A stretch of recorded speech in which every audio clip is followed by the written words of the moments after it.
ఇది క్రిష్ గారు. నాకు ప్రతి సినిమా ఒక జర్నీ. ఓకే.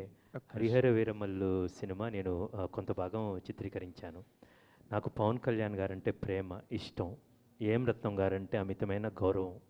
చిన్నప్పుడే 'సూర్య' మూవీస్‌లో ఆయన పోస్టర్ చూసి పనిచేయాలనుకున్నాను బేసిక్‌గా. ఆయనతో ఇన్స్పైర్ అయిన వాళ్ళం.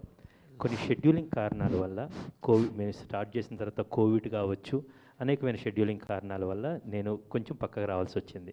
నా ఇష్యూస్, నా పర్సనల్ ఇష్యూస్ వల్ల నేను పక్కకు రావాల్సి వచ్చింది.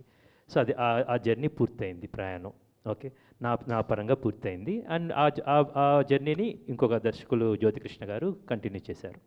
ఇప్పుడు అయిన తర్వాత నేను ఈ సినిమాలో ఉన్నప్పుడు పూర్తిగా ఘాటీలా ఉన్నానన్నమాట. బేసికల్గా ఎంత ఫోకస్డ్గా ఉన్నానంటే అంత ఫోకస్డ్గా ఉన్నాను. ఓకే. నేను గమ్యం నుంచి ఘాటీ దాకా ప్రతి సినిమాని, ప్రతి రోజుని, you believe it or not, మనం చాలాసార్లు మాట్లాడుకున్నాం. ఆ రోజే నేను అంత చాలా ఫోకస్డ్గా ఉంటాను యాక్చువల్గా. Right now I'm completely excited about ఘాటీ. September 5వ తారీఖు మీరు దాన్ని చూడబోతున్నారు.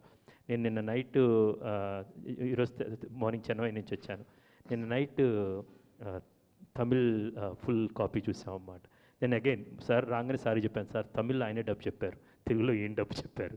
So I told I'm just enjoying that actually. And ఒక కథ నేను చెప్పాను కదా, పేలటానికి సిద్ధంగా ఉన్న కథని, అది ఆ అగ్నిపర్వతం రెడీగా ఉంది, ఇప్పుడు తీసుకొచ్చాం, దాన్ని ఆడియన్స్కి ఇవ్వబోతున్నాను.